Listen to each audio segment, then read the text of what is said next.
Today we are taking up Richard II by William Shakespeare. Now, about the play, Richard II, chronicle play in 5 acts by William Shakespeare, was written in 1595-96 and was published in a quarto edition in 1597 and in the first folio of 1623.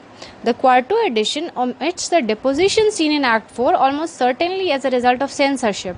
The play is the first in a sequence of 4 history plays, the other 3 being Henry IV Part 1, Henry IV Part 2 and Henry V, known collectively as the Second Tetralogy, treating major events in English history of the late 14th and early 15th centuries.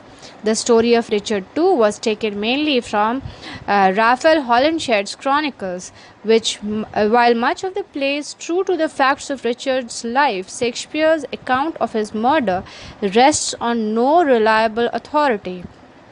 Now we'll try and look at the play act-wise. So first of all, let's look at Act 1. The play opens in King Richard's court as Henry Bolingbroke, son of Gaunt, the Duke of Lancaster, challenges Thomas Mowbray, Duke of Norfolk.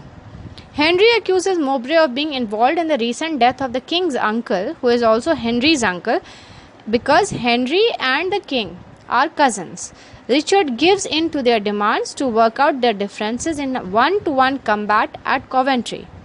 As the tournament begins, the uncertain and impulsive Richard stops the contest. Instead, Richard chooses to exile both Henry and Mowbray.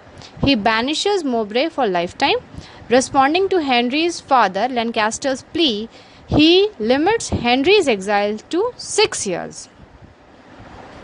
After that, we have Act 2. In Act 2, what we find is Richard is misled by his friends into poor government of the country. Henry's father, Gaunt, dies, finally broken by his son's banishment and by the state of the kingdom under Richard's rule. Richard takes possession of Gaunt's land and money. It turns out that he has also been leasing out royal land. Both of these monetary acquisitions have helped him to fund wars with Ireland. His nobles are dismayed not only because of the waste of the kingdom's money, but also for fear over the security of their own estates, because there is always a constant fear that Richard may usurp their property also. To make matters worse, Richard leaves on an expedition to Ireland. When Henry hears that his father has died and that Richard took his inheritance, he returns from exile with an invading army. The commoners and nobles are already critical of Richard. Nobody likes him at this point. They welcome Henry in the north, led by the powerful Earl of Northumberland, Henry Percy. Henry marches through England, gathering his willing forces. This royal throne of kings, this sceptred isle, this blessed plot, this earth, this realm, this England. You have these wonderful words written out in this play. Coming to Act 3, we find Richard arrives. He comes back from the Irish War and comes back to England to find that his Welsh allies have dispersed. His cousin, Duke of York, unable to prevent Henry's triumphant return, has joined him instead. Some more of Richard's friends have also betrayed the king's cause. Others have been executed on Henry's orders. After taking refuge at Flint Castle, Richard surrenders and agrees to go to London, where the Lords will decide what should happen to him next. That's Act 3. Coming to Act 4 and 5 together, in view of the insurrections against him, King Richard is persuaded to step down in favor of Henry Bolingbroke, now King Henry IV. Richard hands over his crown in a ceremony. Henry subsequently imprisons him in Pontefract Castle, remember that. Richard's queen is sent home to France. She goes back. Some lords join in a plot against Henry, but York, the father of one of the nobles, relates their machinations to Henry. So Henry comes to know about the plots going on against him. Henry spares the son of York, but he is now aware of his tenuous position as king. Henry shares with Exton that he would like to be rid of his threats, and Exton thinks that he is referring to Richard, and so he goes and kills Richard.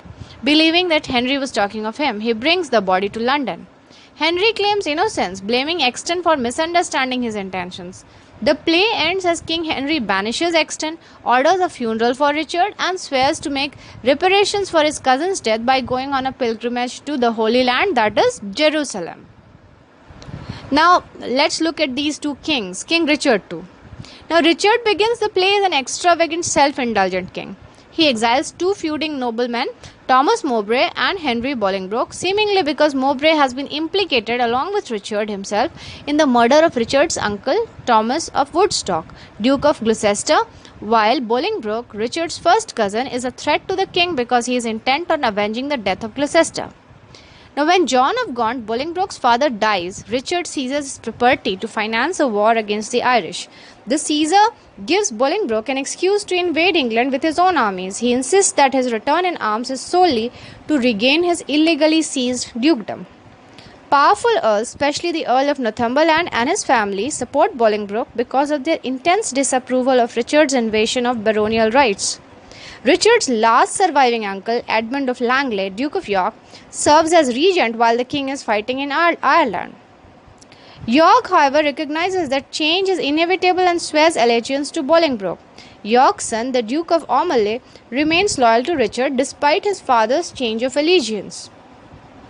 Now let's look at Henry IV, that's Bolingbroke. Unable to defeat Bolingbroke militarily, Richard reluctantly agrees to surrender and abdicate the throne. In prison, lonely, miserable, forgotten, he soliloquizes on the meaning of his suffering. From this moment of truth, he rediscovers pride, trust, and courage, so that when he is murdered, he dies with access to strength and an ascending spirit. Bolingbroke, now King Henry IV, performs his first royal act and displays his pragmatic approach to governing by acquiescing to the Duchess of York's pleas for Aumale's life, while the zealous York demands his disloyal son's execution. The play ends with Henry inquiring about his own wastrel son, Prince Hal, and swearing to make a pilgrimage to the Holy Land to atone for his part in Richard's murder. So here we had a look at both these two kings, Richard II and Henry IV, who succeeds him.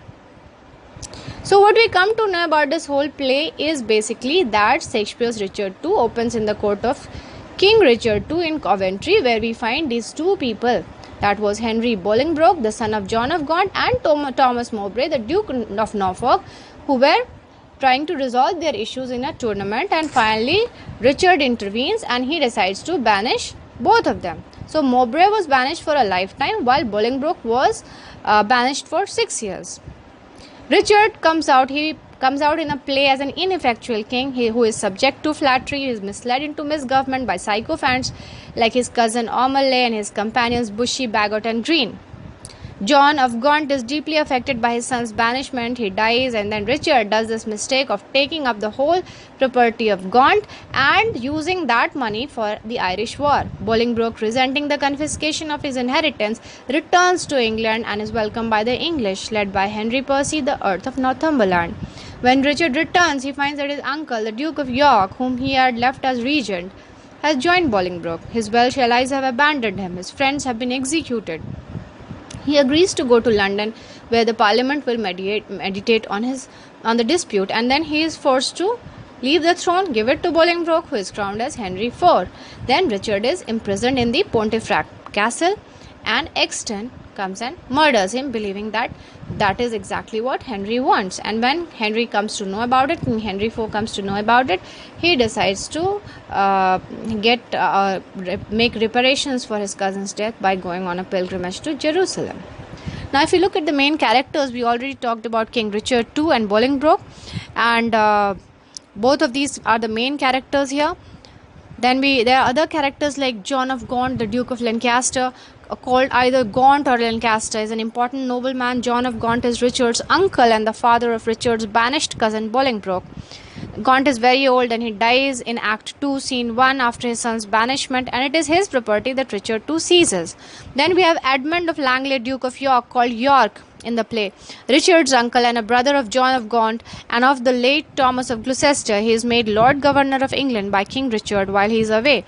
But when Richard comes back, he finds that Langley has already joined Bolingbroke.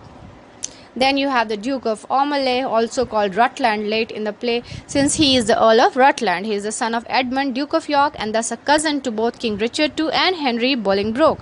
He remains loyal to Richard throughout the war. After Richard's deposition, he is involved in a failed scheme against the life of the newly crowned king, Henry IV. Then there is Thomas Mowbray, Duke of Norfolk, sometimes called Norfolk in the play, is a nobleman whom Henry Bolingbroke accuses in the play of treason against the state and complicity in the earlier death of Thomas, Duke of Gloucester. Mowbray is banished at the same time as Bolingbroke. That's what we are talking about in the beginning of the play. Then you have Bushy, Bagot and Green, also called Green, spelling Greene, at some places, Richard's friends and loyal backers in the court. Bushy and Green are trapped by Bolingbroke and executed in Act 2, Scene 2. Bagot also captured turns informer in Act 4, Scene 1 and apparently survives the play. Then we have Henry Pearl of Northumberland, Lord Ross and Lord Willoughby. All these are noblemen who joined Bolingbroke's rebel army early in the fight against Richard. Then you have Duchess of York, the wife of Duke of York and mother of Duke of Aumale. She goes before King Henry to plead for her son's life. Then we have the Duchess of Gloucester, the aged widow of the late Thomas of Gloucester and the sister-in-law of John of Gaunt and the Duke of York. She resides in a house at Plassey. We learn of her death in Act 2, Scene 2. We have Queen Isabel, who is King Richard's wife. She was born into the French royal family and flees to France when Richard is deposed. We have Thomas Percy, Earl of Worcester. He is referred to as Worcester in most of the play. He does not appear in the play but is a powerful figure to whom other characters frequently refer. The Lord Steward of the King's household, he is also the brother of Henry Percy, Earl of Northumberland, and thus the uncle of young Harry Percy. When Northumberland is declared a traitor for having joined Bolingbroke's army, Worcester also resigns his stewardship and defects to Bolingbroke, taking the servants of the King's house with him. We have Lord Berkeley, the ruler of Berkeley Castle in Gloucestershire, where York's army meets Bolingbroke's army in Act 2, Scene 3. He is a loyal friend of King Richard. We have Lord Salisbury, a lord loyal to King Richard. Then we have Bishop of Carlisle, the clergyman loyal to Richard. We have Sir Stephen Scrope, a nobleman who also is loyal to Richard, Abbot of Westminster. Sir Piers Exton. Now this was the person who assassinates King Richard II in Pomfret Castle in Act 5, Scene 5, believing he is acting under King Henry's orders. We have Lord Fitzwater, a minor lord who throws down a gauge sometime during Act 4, Scene 1 and also throws his weight around in Act 5, Scene 6. Now Richard II was written, as I said, around 1595 and is one of the first plays of. We look at the plot construction now. The play is divided into 5 acts and its structure is as formal as its language. It has a double complementary plot describing the fall of Richard II as well as the rise of Bolingbroke, later known as Henry IV. The normal structure of Shakespearean tragedy is modified to portray a central political theme, if you notice, the rise of Bolingbroke to the throne and the conflict between Richard and Bolingbroke over the kingship. In Acts 4 and 5, Shakespeare includes incidents irrelevant to the fate of Richard, which are later resolved in the future plays of Richard II, Richard II, Henry V tetralogy, meaning all the plays starting from Richard II and going up to Henry V. Now, if you look at the language of Richard II, it is more eloquent than that of the earlier history plays and serves to set the tone and themes of the play. Shakespeare uses lengthy verses, metaphors, similes, soliloquies to reflect Richard's character as a man who likes to analyze situations rather than act upon them. He always speaks in tropes, using analogies such as the sun as a symbol of his kingly status. Richard places great emphasis on symbols which governs his behavior. His crown serves as a symbol of his royal power and is of more concern to him than his actual kingly duties. Unusually for Shakespeare, Richard II is written entirely in verse. And this is one of the only 4 plays of his which are the others being King John and the first and third parts of Henry VI. It thus contains no prose. There are also great differences in the use of language amongst the characters. Traditionally, Shakespeare uses prose to distinguish social classes. The upper class generally speak in poetry, while the lower classes speak in prose. In Richard II, where there is no prose, Richard uses flowery, metaphorical language in his speeches, whereas Bolingbroke, who is also of the noble class, uses a more plain and direct language. In Richard II, besides the use of blank verse, unrhymed pentameters, there are long stretches of heroic couplets, that is pairs of rhymed pentameters. The play contains a number of memorable metaphors, including the extended comparison of England with a garden in Act 3, Scene 4, and of its reigning king to a lion or to the sun in Act 4. If you have any questions, you might place it in the segment below and I shall do my best to answer them. Thank you.